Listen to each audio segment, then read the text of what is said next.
Молитвата кажана со помош на бројаница е еден од најстарите начини на молитва, што посебно ја негуваат православните монаси. Иако многумина мислат дека тие представуваат посебен модел детел, сепак бројаниците имаат свое значење.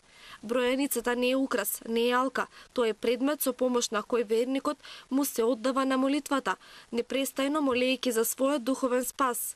Иако денес ги среќаваме во наразлични бои, монасите ги изработуваат во црна боја и со тоа не потсетуваат на сериозен живот во постојано покаяние за нашите гревови.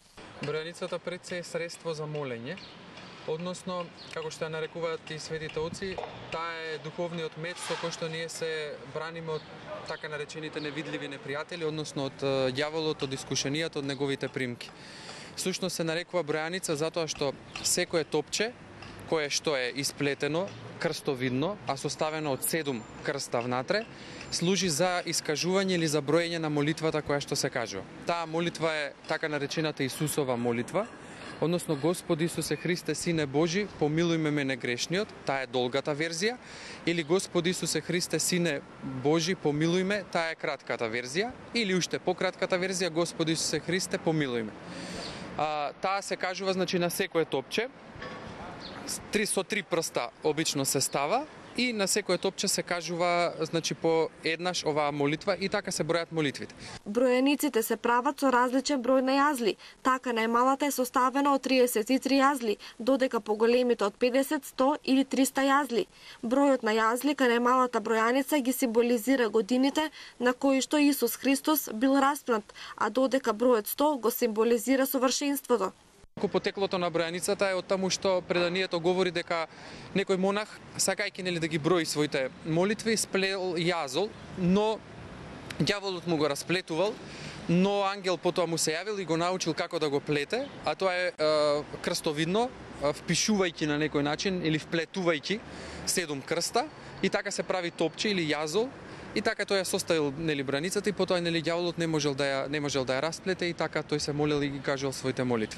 Инаку се прави од овчја кожа затоа што го символизира јагнето Божјо, а тоа е Христос кој што за нас се принесе на жртва, а другата символика е тоа што Христос е нашиот пастир, а ние сме неговите добри или словесни овци. Секој што носи бројаница, повеќе пати во денот во себе си повторува кратки молитви. Јазлите служат за прегледност и секој од нив означува по една молитва. Кога и колку ќе се молат верниците не е точно одредено, ниту пак местото е важно. Например, се моли рано наутро, пред и после секое јадење, пред спиење, пред започнување на секакво дело.